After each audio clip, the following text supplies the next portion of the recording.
બોલો ભારત માતા કી જય જવાન.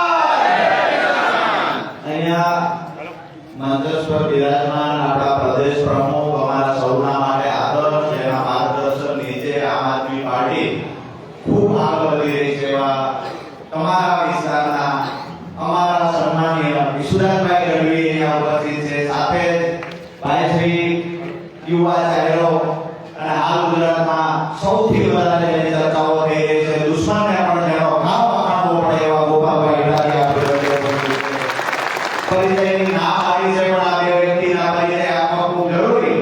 અને મને ભાઈએ પ્રકાશભાઈએ કીધું એમ મને કોરોના પલ્લા તો છૂટે ને કાયમ નાળે પાછું આવતું હતું.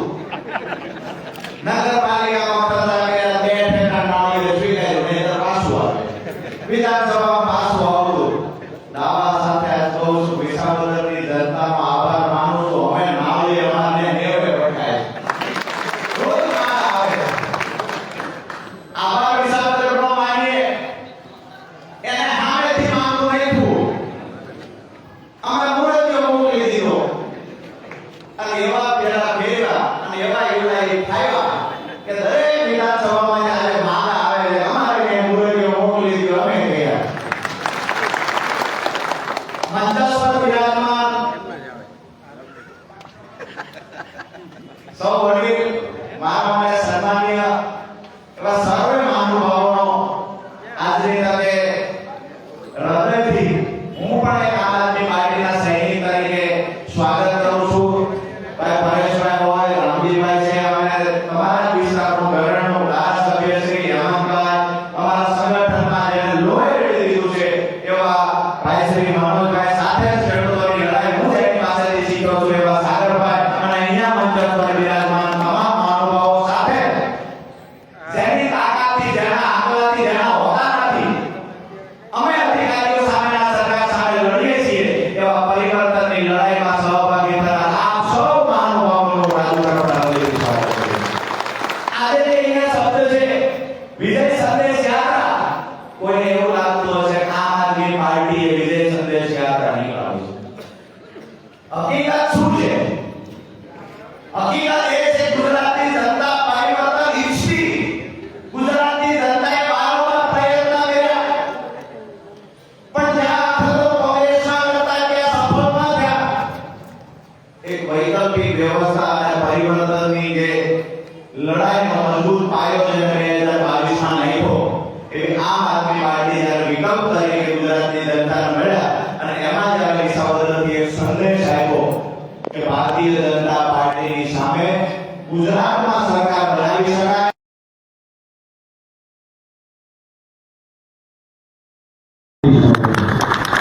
તો આ દરેક જિલ્લામાંથી, ગામડામાંથી આવેલો અવાજ છે. પ્રદેશના નેતાઓ, પ્રદેશ પ્રમુખ હોય, ગોપાલભાઈ ઇટાલિયા હોય, દરેક વ્યક્તિને ફોન કરી લોકો કહેતા કે અમારા જિલ્લામાં, અમારા ગામમાં, અમારા તાલુકામાં તમે આવો અને વિસાવદરનો સંદેશ આખા ગુજરાતના ગામડે ગામડે ફેરવો.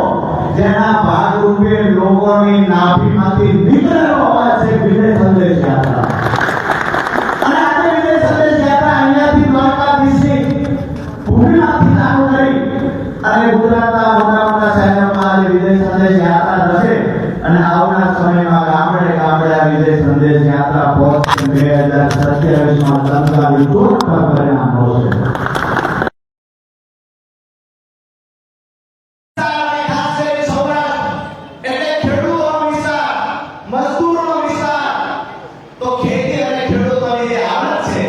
અહીંયા હું ગઈકાલે આવ્યો, અમુક આગેવાનો મળ્યો તો મને જાણવા મળ્યું કે સાની ડેમ છે, ચરણગંગા ડેમ છે, મંગળી ડેમ છે, 13 વર્ષથી કામ હાલે છે, હજુ કામ પૂરું નથી. પછી માત્ર કામ પૂરું થયું. સાની ડેમ આખો કરી અમુક તાલુકો જેનાથી પ્રભાવિત છે. આ ડેમમાં આજે અમે જેને દરવાજા કહીએ, તમારે અહીંયા શું શબ્દ આપે છે? કાઢ્યા. આ લોકો ડેમના કાઢ્યા તૂટી ગયેલા હમા કરી રહ્યા નથી. અમારે સુરેન્દ્રનગર ઝાલાવાડ બાજુ પાટલુમનો જે ડેપો હોય કાઢ્યો કે હું તમને કહું છું જેને કાઢિયા રિપેર નથી કર્યા એના બાંધવાનું કામ તમારે કરવું.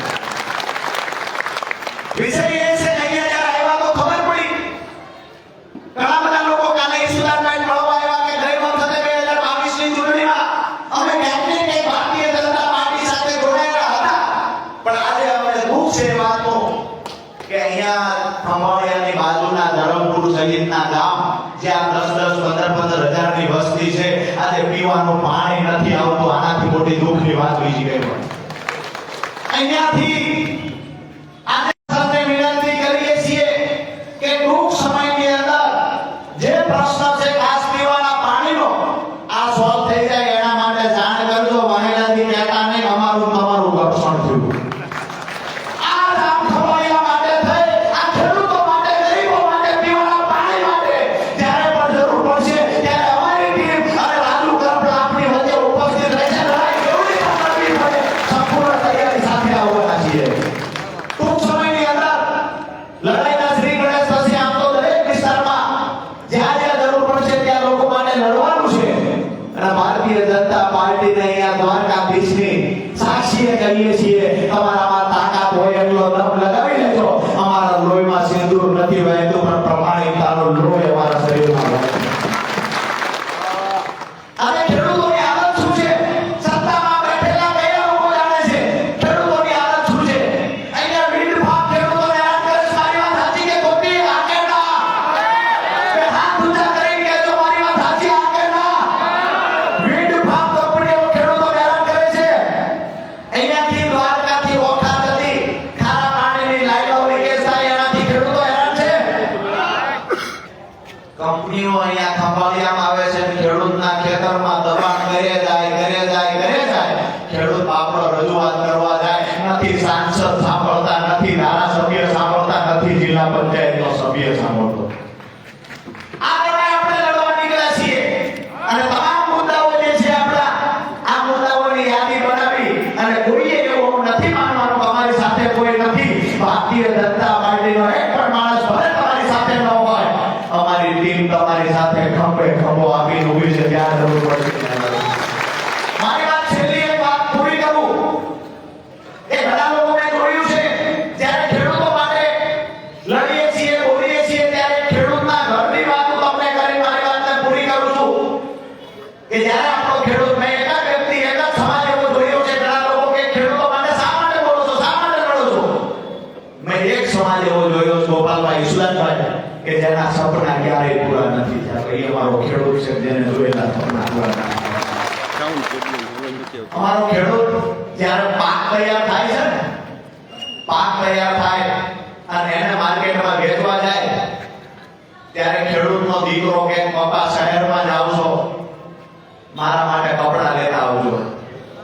ખેડૂતના ઘરેથી એમના ઘરવાળી ધર્મપત્ની હોય એ એવું કે મારા માટે 2 સાડી લેતા આવજો, શહેરમાં જાવ છો. ખેડૂત કે હું તમારા માટે સાડી લેતો આવીશ, દીકરા માટે કપડાં લેતો આવીશ. ને એ ધર્મપત્ની કે તમારા પગરખાં તૂટી ગયા છે ને, નવા પગરખાં લઈ લીધો, શહેરમાં જાવ છો. પાકના જે ભાવ આવશે, સારા ભાવ આવશે, પૈસા વધશે, પગરખાં લઈ લેજો. ઉત્સાહ સાથે સારું સપનું જોઈ અને આપણો ખેડૂત માર્કેટિંગ યાર્ડમાં પોતાનો પાક વેચવા જાય તો સાંભળવા જેવી વાત છે. અને સત્તામાં બેઠેલા લોકો, ખેડૂત વિરોધી લોકો, જેને ખેડૂતની વેદનાની ખબર નથી, એને સંદેશ આપવા માટે આજે આવ્યા છીએ.